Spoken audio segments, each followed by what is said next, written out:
Welcome to all of you for my YouTube channel. So our today's new topic is hypothyroidism. In last class we have discussed regarding the uh, pituitary endocrine disorders in growth hormone oversecretion and hypersecretion of growth hormone. Okay, growth hormone hypersecretions, gigantism, acromegaly, and hypersecretions, dwarfism, Froehlich syndrome. Okay, these are the very important. And today's topic is hypothyroidism, thyroid gland. Thyroidism means thyroid gland. Thyroid means thyroid gland का related topic है. So thyroid gland, this is the thyroid gland. Okay. So thyroid gland के बारे में हम first year में सब study किया है. थायराइड ग्लैंड का काम क्या है? Thyroid gland is release T3, T4, okay, and calcitonin. T3, T4 and calcitonin. Okay, these are the three main important hormones released by the thyroid gland. Thyroid gland के release होता है. सो thyroid gland release होने से सबसे पहले thyroid gland को stimulate कौन सा करता है? सो थायराइड स्टिमुलेटिंग हार्मोन स्टिमुलेट करता है. ये कहाँ से आता है? पिट्यूटरी ग्लैंड से आता है. Pituitary glands. ओके, सो पिट्यूटरी ग्लैंड्स को कौन स्टिमुलेट करता है? हाइपोथैलेमस. हाइपोथैलेमस. ओके, हाइपोथैलेमस से थायराइड रिलीजिंग हार्मोन रिलीज होता है. ओके, जब hypothalamus thyroid releasing hormone release करता है तब thyroid releasing hormone pituitary gland को बोलता है थायराइड स्टिमुलेटिंग हार्मोन रिलीज करने के लिए. ये thyroid stimulating hormone thyroid gland को स्टिमुलेट करके T3, T4 हार्मोन को रिलीज करता है. T3, T4 hormones. Okay, this is important mechanism. अभी आगे जो भी डेफिनेशन है वो खास एटोलॉजिकल फैक्टर्स में ये बहुत इंपॉर्टेंट आता है. ओके, अगर हाइपोथैलेमस के डिफेक्ट है तो भी T3, T4 कम होगा. पिट्यूटरी डिसीज होते हैं तो T3, T4 कम होगा. अगर थायराइड का खुद का डिसीज है तो भी T3, T4 कम होगा. एटोलॉजिकल फैक्टर में तीनों इंपॉर्टेंट फैक्टर आता है. सो that's why it's very important the mechanism how the T3, T4 hormones are released by the thyroid gland. It is by the TSH hormone, thyroid stimulating hormone from the pituitary gland. Pituitary gland is by the stimulated by thyroid releasing hormone from the hypothalamus. Hypothalamus is the part of the brain. Okay, endocrine system and nervous system both are innately togetherly that maintains the hormone level in the body. Okay, the pituitary gland is the master gland in the body. ये pituitary gland को हमने master gland बोलते हैं क्योंकि pituitary gland other gland को क्या करते हैं? मैनेज करते हैं. This is the master gland है. पिट्यूटरी ग्लैंड मास्टर ग्लैंड है. हाइपोथैलेमस नर्वस सिस्टम का पार्ट है. ओके, हमने थायराइड ग्लैंड का हार्मोन का बारे में देख रहा है. सो थायराइड ग्लैंड में दो टाइप्स का सेल होता है. थायराइड ग्लैंड में दो टाइप्स का सेल होता है. एक होता है okay follicular cells. Follicular cells. Okay, दूसरा होता है parafollicular cells. Parafollicular cells. Parafollicular cells. Okay, thyroid gland में दो टाइप्स का स्पेशल सेल्स हैं. Follicular cells, parafollicular cells. Okay, follicular cells releases follicular cell से release होता है T3 and T4 hormones. Okay, follicular cell से release होता है T3 and T4 hormones. Okay, next प्यारा पेरिकुलर सेल से रिलीज होता है calcitonin hormone. Okay, calcitonin hormone. Okay, calcitonin hormone parafollicular cell से रिलीज होता है. Okay, this is the what normal anatomy है. ओके, सो थायराइड ग्लैंड, ये thyroid gland है. थायराइड ग्लैंड क्या है? So actually thyroid gland is the largest gland in the body. Largest thyroid gland is largest endocrine gland. Thyroid gland largest endocrine gland. हमने endocrine gland. Okay, largest endocrine gland. हमने endocrine gland के बारे में बात कर रहे हैं. Endocrine means ductless glands. Ductless glands में सबसे बड़ा ग्लैंड थायराइड ग्लैंड है हमारी बॉडी के अंदर. ओनली लार्जेस्ट ग्लैंड है. अगर फॉर एग्जांपल सिर्फ लार्जेस्ट ग्लैंड देखा तो लार्जेस्ट ग्लैंड हमारे बॉडी के अंदर लिवर है. Largest endocrine gland thyroid gland है. Okay, so largest endocrine gland thyroid gland, endocrine gland thyroid gland, largest gland liver. Okay, so इधर endocrine gland के बारे में हम स्टडी करना है. This is the mechanism. Okay, next thyroid gland functions क्या करता है? थायराइड ग्लैंड का काम क्या है? सो ये BMR को मेंटेन करता है. सबसे पहले क्या करते हैं? सो ये फंक्शंस समझ में आए तो साइन एंड सिम्टम्स आपको ऑटोमेटिकली समझ में आ जाएगा. So that's why the functions of thyroid glands are very important. So maintain BMR. Maintain BMR, basal metabolic rate. Basal metabolic rate मतलब बेसल मतलब बेसिक, मेटाबॉलिक मतलब बॉडी मेटाबॉलिज्म होते रहते हैं, रेट, ओके, रेट मतलब रेट, बेसल मेटाबॉलिक रेट मतलब body जब rest होता है तब भी, ओके, सो तब कितना एनर्जी चाहिए, energy requirement during resting period, okay, rest period में ह्यूमन बॉडी रेस्टिंग पीरियड में कितना एनर्जी चाहिए हमारा बॉडी को, ओके, एनर्जी, हम काम कर रहे हैं तो एनर्जी ज़्यादा चाहिए, हम रनिंग कर रहे हैं सो बेसल मेटाबॉलिक रेट बढ़ता है, ओके, हमने दूसरा कुछ और काम कर रहे हैं बेसल मेटाबॉलिक रेट बढ़ता है, बट नॉर्मल रेस्टिंग पीरियड में जितना एनर्जी चाहिए उतना एनर्जी को प्रोवाइड करता है ये थायराइड ग्लैंड। सो बेसल मेटाबॉलिक रेट मेंटेन करने में बहुत इंपॉर्टेंट है, okay.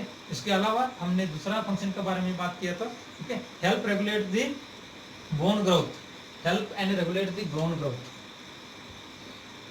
Help the regulation of regulate the bone growth, okay, bone growth के लिए ये हेल्प करता है। So along with the help of okay growth hormone के साथ में थायराइड हार्मोन जो है ये ग्रोथ हार्मोन के साथ में क्या करता है, उसके साथ में मिलके बोन ग्रोथ करने में, बॉडी का अंदर bones, muscles and bones growth करने में बहुत इंपॉर्टेंट काम में आता है ये थायराइड हार्मोन्स, ओके। ये दूसरा फंक्शन है। अगर तीसरा फंक्शन में देखा तो हमने हीट रेगुलेशन, हमारा बॉडी के अंदर हीट रेगुलेशन करने के लिए, ओके, हीट रेगुलेशन, ओके, हमारा बॉडी अभी फॉर एग्जांपल हमने रनिंग किया, रनिंग करने के बाद सो ज़्यादा बॉडी से ज़्यादा हीट आने चालू होता है, बेसल मेटाबॉलिक रेट बढ़ते हैं तब, okay, so heat is depends upon the metabolic rate of the body. अगर ये T3 T4 हार्मोन ज़्यादा हो गए तो ज़्यादा हीट आता है, अगर कम हो गए तो कोल्ड इंटॉलरेंस होता है, मतलब कोल्ड, बॉडी कोल्ड जैसा लगता है। सो इस तरीके से ये इंपॉर्टेंट काम में आता है। सो नेक्स्ट ये कैल्शियम हार्मोन्स का मेन काम क्या है, कैल्शियम बैलेंस, कैल्शियम बैलेंस में भी बहुत इंपॉर्टेंट है, कैल्शियम बैलेंस करने में भी बहुत इंपॉर्टेंट है T3 T4 हार्मोन। इसके अलावा भी सो नर्वस सिस्टम, हमारा बॉडी का nervous system, reproductive organs, so reproductive organs, normal growth and development के लिए ये T3 T4 हार्मोन्स बहुत इंपॉर्टेंट है, okay.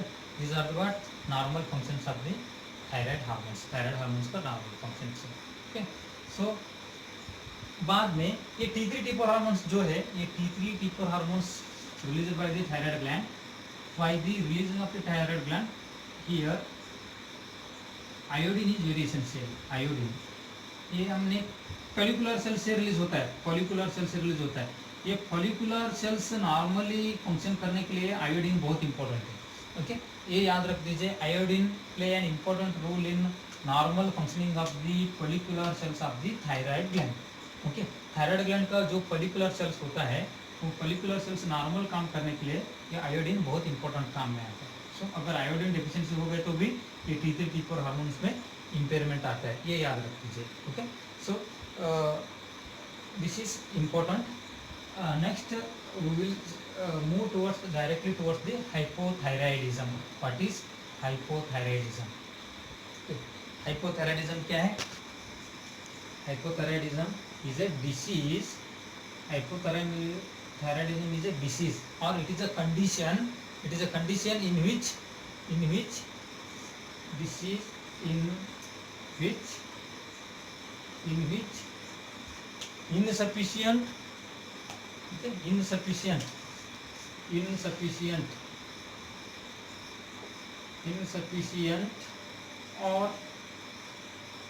insufficient or inappropriate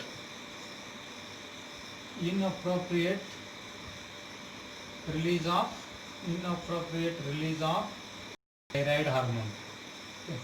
Thyroid hormone, insufficient or inappropriate release of the thyroid hormone is called as hypothyroidism, okay. It is a disease in which insufficient or inappropriate release of the thyroid hormones inappropriate release होता है, ये condition को हमने hypothyroidism बोलते हैं। मतलब hypo means कम, thyroidism मतलब thyroid hormones कम होता है। सो इनसफिशिएंट मतलब T3 T4 हार्मोन्स क्या होता है, कम रिलीज होता है। सो कम रिलीज होने से क्या होता है, बेसल मेटाबॉलिक रेट रिक्वायरमेंट चाहिए होता है, मतलब और हीट रेगुलेशन में क्या होता है, कोल्ड इंटॉलरेंस होने चालू होता है। सो इसका फंक्शंस देखा हमने, सो इसका फंक्शन के हिसाब से साइन एंड सिम्टम्स अपीयर होने चालू होता है। So this is the definition. Definition is very important. What is hypothyroidism? It is a condition in which insufficient or inappropriate release of thyroid hormones. Okay, the thyroid hormones are T3 and T4. T3, T4 hormones insufficient होता है. Okay, so next types of hypothyroidism. Hypothyroidism का types देखना है अभी हमको. Types of hypothyroidism.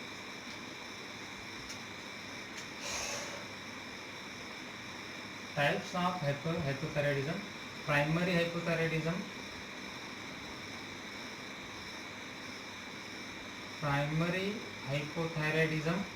and next one is secondary hypothyroidism. Okay? Two types hypothyroidism है, primary hypothyroidism and secondary hypothyroidism. Primary मतलब primary हम किसको बोलते हैं? पहला, सबसे पहला मतलब मोस्ट. प्राइमरी मतलब उसको है. ओके, अगर थायराइड ग्लैंड में ही दिक्कत है तो that is a primary hypothyroidism. Okay, thyroid gland को ट्रोमा हो गया, थायराइड ग्लैंड को नाइफ इंजरी हो गया, थायराइड ग्लैंड को गन शॉट इंजरी से थायराइड ग्लैंड को मार दिया तो ये प्राइमरी हाइपोथायराइडिज्म बोलते हैं. अगर सेकेंडरी हाइपोथायराइडिज्म, थायराइड ग्लैंड बराबर है, पिट्यूटरी ग्लैंड को दिक्कत हो गया, हाइपोथैलेमस को दिक्कत हो गया, तब ये भी थायराइड ग्लैंड का काम भी क्या होता है, वेरिएशन आने चालू होता है. That is the secondary hypothyroidism. Okay, secondary hypothyroidism.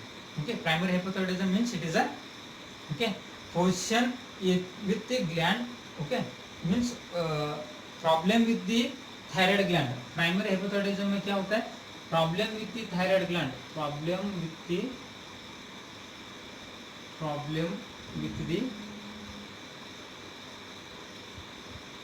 thyroid gland. Okay. Problem with the thyroid gland that causes the lack of secretion of T3 and T4. Thyroid gland में ही प्रॉब्लम है, इसलिए T3 T4 हार्मोन्स कम release हो रहा है. So that is the primary hypothyroidism. Secondary hypothyroidism में problem with the problem with the contributing glands. So problem with the contributing glands, problem with कहाँ की problem है, problem with contributing glands. Problem with contributing glands मतलब ये thyroid gland के साथ में कौन सा ग्लैंड से कॉन्ट्रीब्यूटेड है, पिट्यूटरी ग्लैंड कॉन्ट्रीब्यूशन है, हाइपोथैलेमस भी कॉन्ट्रीब्यूशन है. For example okay, pituitary dysfunction और पिट्यूटरी ट्यूमर और पिट्यूटरी डिसफंक्शन में क्या होता है, सो तभी भी हाइपोथायराइडिज्म होने चालू होता है. That is a secondary hypothyroidism. Okay, hypothalamic contusion,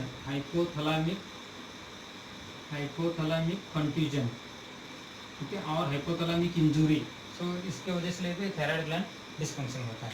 so that is the secondary hypothyroidism. उसको हमने क्या बोलते हैं, सेकेंडरी हाइपोथायराइडिज्म बोलते हैं. सो this is the types of hypothyroidism. Hypothyroidism types, to types of hypothyroidism, primary hypothyroidism and secondary hypothyroidism. Okay, in primary hypothyroidism problems with the thyroid gland, so that may lead to the lack of or insufficient release of the T3 and T4. Secondary hypothyroidism, the problem with the contributing glands, that is means somewhere problem in the pituitary gland or hypothalamus, so that causes the effect on the thyroid gland to release the T3 T4 hormones lack. That is the secondary hypothyroidism. Okay. Next, etiological factors of hypothyroidism. Etiological factors. Etiological factors. Etiological factors of hypothyroidism. Hypothyroidism होने का main causes क्या है? Okay, सो सबसे पहले main causes है, सो वही है iodine deficiency. Iodine deficiency, तो सबसे पहला मेन रीजन है iodine deficiency. Okay, iodine deficiency होगा तो क्या बोलते हैं उसको, endemic goitre. Endemic goitre, endemic goitre. Goitre मतलब क्या है, वाइटर मतलब एनलार्जमेंट. एनलार्जमेंट, एनलार्जमेंट किस, क्या एनलार्जमेंट होता है, thyroid gland enlargement. Okay, thyroid gland enlargement. ठीक है, सो आयोडीन डेफिशिएंसी होने से, फॉर एग्जांपल मैं बोला था, सो आयोडीन किसको चाहिए, iodine mainly for the T3 T4 cell T3 T4 hormones releases means follicular cells को फॉलिकुलर सेल्स प्रॉपर फंक्शन के लिए आयोडीन चाहिए। अगर ये आयोडीन नहीं मिले तो फॉलिकुलर सेल्स ठीक से काम नहीं कर पाएगा। अगर फॉलिकुलर सेल्स काम नहीं करता मतलब T3 T4 हार्मोन्स कम सिक्रेशन होने चालू होता है। सो इसके वजह से क्या होता है, कॉम्पेंसेशन करने के लिए थायराइड ग्लैंड क्या करते हैं, सो फॉलिकुलर सेल्स, इधर फॉलिकुलर सेल्स डैमेज है, फॉलिकुलर सेल्स डैमेज है, इसलिए lack of T3 T4 hormone आ रहा है, lack of T3 T4 hormone. सो इसकी वजह से थायराइड ग्लैंड कोशिश कॉम्पेंसेशन करने के लिए, थायराइड ग्लैंड ज्यादा T3 T4 रिलीज करने के लिए क्या करते हैं, उसका साइज बढ़ाता है। हाइपरप्लेजिया एंड हाइपरप्लेजिया होता है एंड हाइपरट्रोफी होता है। Hyperplasia hypertrophy, hyperplasia hypertrophy, hypertrophy. Hyperplasia means increase in the number of cells, hypertrophy means increase in the size. Thyroid gland का साइज बढ़ता है, थायराइड ग्लैंड का सेल्स का नंबर भी बढ़ता है। सो बढ़ गए तो थायराइड ग्लैंड का एनलार्जमेंट होता है, बड़ा होता है। सो इसको ग्वाइटर बोलते हैं। सो ग्वाइटर किस चीज़ के लिए होता है, आयोडीन डेफिशिएंसी की वजह से होता है। आयोडीन डेफिशिएंसी होने से फॉलिकुलर सेल्स ठीक से नहीं काम कर पाएगा, इसलिए T3 T4 हार्मोन्स कम सिक्रेशन आता है। So this is the first aetiological factor, okay, first aetiological factor for hypothyroidism. So iodine deficiency. Next hypopituitarism, hypopituitarism, okay, hypopituitarism मतलब पिट्यूटरी ग्लैंड का hypopituitarism. Ism means condition, hypo means कम, pituitary gland. So this is the pituitary gland. Pituitary gland से TSH आता है, TSH thyroid gland को stimulate करता है, T3 T4 release होता है। पिट्यूटरी ग्लैंड ही कम काम कर रहा है, सो मीन्स पिट्यूटरी ग्लैंड से TSH ही कम आ रहा है, so that is the hypopituitarism. Hypopituitarism that is also causes the, okay, so decrease release of T3 T4 hormones. क्योंकि हाइपोपिट्यूटरिज्म क्या होता है, decrease TSH release, decrease thyroid stimulating hormone release होता है, okay. So decrease thyroid stimulating hormone से T3 T4 hormones कम होता है, okay. Next aetiological factor हम तीसरा देखा तो Hashimoto's disease. Hashimoto's disease, Hashimoto's disease मतलब, okay, so anti autoimmune disease. Hashimoto disease मतलब autoimmune disease, autoimmune disease. Autoimmune disease, autoimmune disease में मतलब the body's immune system acts on the thyroid gland. तो thyroid gland को ऊपर ही act करते हैं, इसकी वजह से थायराइड ग्लैंड का फंक्शन ये अबनॉर्मलिटी होता है, इसको हमने ऑटोइम्यून डिसीज बोलते हैं। Autoimmune disease, the body's antibodies are act on the normal cells of the bodies, means act on the normal thyroid glands, so that causes the less secretion of T3 and T4 hormones. That is the Hashimoto disease, that is called as Hashimoto disease, okay. Next lithium therapy, हमने दूसरा reason देखा तो lithium therapy, lithium therapy, okay. So lithium therapy, lithium कब देते हैं, antipsychotic agents मतलब psychiatric treatment में lithium content ज़्यादा यूज करते हैं, ओके। लिथियम थेरेपी क्या करते हैं, toxic to the thyroid gland. Lithium, ये लिथियम क्या होता है, toxic to the thyroid gland, toxic to the thyroid gland. Thyroid gland को टॉक्सिक है मतलब थायराइड ग्लैंड को पॉइजनस जैसे होता है, क्योंकि ये लिथियम क्या करते हैं, so decrease the iodine uptake, iodine uptake. हमारा बॉडी का अंदर जितना भी आयोडीन होता है वो उतना आयोडीन पूरा थायराइड ग्लैंड ले लेता है, ओके। सिर्फ हमारा बॉडी का अंदर आयोडीन चाहिए है थायराइड ग्लैंड को, कहीं पे भी हमारे बॉडी के अंदर ब्लड में थायराइड आयोडीन है तो पूरा थायराइड ग्लैंड उसको आयोडीन को एब्जॉर्ब कर लेता है। पर ये लिथियम क्या करते हैं, ये एब्जॉर्प्शन मैकेनिज्म ही कम करते हैं, आयोडीन को एब्जॉर्प्शन कम करते हैं। सो आयोडीन नहीं मिला तो फॉलिकुलर सेल्स ठीक से नहीं होगा, फॉलिकुलर सेल ठीक नहीं होगा तो T3 T4 हार्मोनी नहीं होगा। तो इसलिए lithium is always harmful to the thyroid gland, thyroid gland को लिथियम ऑलवेज हार्मफुल होता है, ओके। इसके अलावा हम और कोई एटियोलॉजिकल फैक्टर देखा तो radiation, okay, exposure with the radiation, okay, radiation के साथ एक्सपोजर होने से भी ये कम हो सकते हैं, okay. Exposure with radiation, exposure with radiation, okay, radiation के साथ एक्सपोजर होने से, okay, radiation that kills the radiations that kills the normal cells of the thyroid gland, so that causes the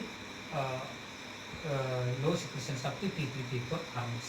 Okay, so next excessive intake of anti-thyroid medicines. Okay, इसके अलावा भी excessive intake of anti-thyroid medications.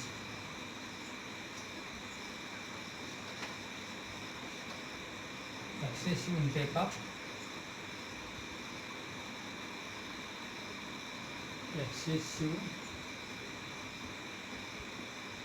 intake of anti-thyroid medication. Anti-thyroid medications. Anti thyroid medications हमने ज़्यादा use करने से, anti thyroid मतलब अगर over activity है, हाइपर थायराइडिज्म है, तो थायराइड ग्लैंड का एक्टिविटी कम करने के लिए एंटी थायराइड मेडिकेशन देते हैं हमने. सो ओवर डोज हो गए तो थायराइड ग्लैंड का काम कम होता है. सो फॉर एग्जांपल मेथिमिजोल, ड्रग का नाम है मेथिमिजोल, एंटी थायराइड ड्रग से अगर वो ओवर इफेक्ट हो गया, ओवरडोज हो गया, एडवर्स इफेक्ट हो गए तो क्या होता है, हाइपोथायराइडिज्म होने का चांसेस होता है. सो इस तरीके से ये एटोलॉजिकल फैक्टर से इसके वजह से हाइपोथायराइडिज्म होता है ह्यूमन बॉडी का अंदर. Okay, so these are other causes भी हो सकते हैं. Other causes like risk factors are including factors और रिस्क फैक्टर्स हो सकते हैं. हाइपोथैलेमिक फ्रैक्चर और skull fracture, including hypothalamus, skull fracture including hypothalamus. Okay, और thyroid gland trauma, thyroid gland को ट्रूमा हो गए तो, और इंजूरी, थायराइड ग्लैंड इंजूरी हो गए तो, और शार्प इंस्ट्रूमेंट इंजरी और gunshot injury to the thyroid gland, gunshot injury. ठीक है, अगर कोई गन से शूट किया तो थायराइड ग्लैंड ही डिस्ट्रक्शन हो गए, ब्रेक हो गए, तो इस टाइम पर भी हाइपोथायराइडिज्म होने का चांसेस होता है. So these are what the aetiological factors of hypothyroidism. Okay, hypothyroidism के aetiological factors. Okay, so in next class we will discuss regarding the pathophysiological condition of the hypothyroidism. So I would like to repeat once again, the thyroid gland is one of the largest endocrine gland. The largest gland is liver, largest endocrine gland is thyroid gland. So normally thyroid gland works by the stimulated by pituitary gland. Pituitary gland is by the hypothalamus. Hypothalamus releases TRH hormone, then that stimulates the pituitary gland to release thyroid stimulating hormone. Then thyroid hormone releases the T3 and T4 hormones. Okay, thyroid gland consisting of two types of cells, so follicular cells and parafollicular cells. Follicular cells releases the T3 T4 hormones, parafollicular cells releases the calcitonin. Okay, then normal basal metabolic rate के लिए ये T3 T4 hormone चाहिए होता है. Okay, heat regulation करने के लिए, bone growth करने के लिए with the help of growth hormone के साथ, और इसके साथ साथ में कैल्शियम बैलेंस करने के लिए भी थायराइड हार्मोन्स बहुत इंपॉर्टेंट काम पे आता है हमारे बॉडी के अंदर. ओके, सो हम बाद में देखा था hypothyroidism. The hypothyroidism is a condition in which insufficient or inappropriate release of the thyroid hormones from the thyroid gland. Okay, so there are two types of hormones. There are two types in hypothyroidism: primary hypothyroidism and secondary hypothyroidism. Primary hypothyroidism means problems with the thyroid gland. Okay, and secondary hypothyroidism problems related with the conjugating glands like pituitary gland and hypothalamus. Okay, and as well as the etiological factors of hypothyroidism. So iodine deficiency, that iodine is essential for normal functioning of the follicular cells. That follicular cells releases the T3 T4 hormones. So iodine deficiency that causes the goiter, that is called endemic goiter. In goiter the thyroid enlargement occurs because of the hyperplasia and hypertrophy. Okay, hypertrophy hyperplasia होता है. Okay, इसके अलावा भी hypopituitarism, अगर pituitary gland हाइपोएक्टिविटी कर रहा है तो so pituitary gland releases the thyroid stimulating hormone, then thyroid stimulating hormone that causes the lack of releases of the T3 T4 hormones. Okay, next तीसरा हमने कल देखा था Hashimoto disease. Hashimoto disease is the one of the autoimmune disease. The body's antibodies act on the thyroid gland, so that hinders the thyroid gland functions. Okay, so other than these functions, lithium therapy, the lithium is an antipsychotic drug. The lithium is always toxic to the thyroid function. तो कभी भी patient को lithium drug जा रहा है मतलब thyroid function test करना बहुत इंपॉर्टेंट जरूरी है, क्योंकि लिथियम से आयोडीन अपटेक नहीं होता. आयोडीन अपटेक नहीं होने से T3 T4 हार्मोन्स जो फॉलिकुलर सेल्स रिलीज करते हैं उसको कम करवाते हैं. Okay, next exposure with the radiation, prolonged period exposure with the radiation that causes the hypothyroidism. इसके अलावा excessive intake of anti thyroid medication. Anti thyroid medication है मेथामिजोल and profile थयोरिसिल करके आता है. Profile थयोरिसिल मेथामिजोल. Okay, these are the anti-thyroid drugs. Okay, excessive use of these drugs that causes the hypothyroidism होने के chances होते हैं. Okay, in next class we will discuss regarding the pathophysiological condition, sign and symptoms and management of hypothyroidism. Okay, stay with our channel continuously. Thank you very much.